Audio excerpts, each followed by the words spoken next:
Kegiatan rapat kerja KONI Kabupaten Bogor bersama semua pengurus cabang olahraga di salah satu hotel di kawasan Sentul benar-benar menghadirkan aura positif bagi masa depan olahraga di Kabupaten Bogor, khususnya bagi pembinaan cabang olahraga untuk mencetak talenta berprestasi.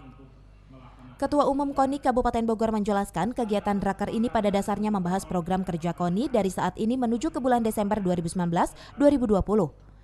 Di samping itu, program masing-masing cabang olahraga pada tahun 2020 harus lebih menggeliat dalam melakukan pembinaan maupun menggelar event berskala nasional bahkan internasional. Di tempat yang sama, Ketua Panitia Raker KONI Rike Iskandar mengatakan hal senada. Menurutnya, Raker kali ini lebih fokus untuk membahas progres pembinaan ke depan, serta fokus pada program Pemka Bogor terkait The City of Sport and Tourism.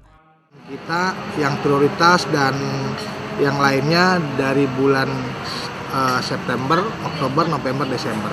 Selain kita meneruskan program atau yang direkomendasikan atau diamanahkan pada Musyorkab, juga kita membuat program tambahan di bulan 4 bulan ini.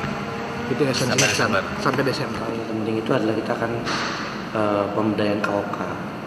Terus yang kedua itu kita harus sinergi dengan Kabupaten Bogor, terutama untuk The City of Sport and Tourism. Itu penting banget. Kita nggak mungkin kita berjalan sendiri-sendiri. Artinya adalah model salah satunya adalah yang tadi dibicarakan itu adalah bagaimana caranya olahraga dapat mendukung pariwisata. Dari Babakan Madang, Kabupaten Bogor, Cevi Alfi Adrian melaporkan.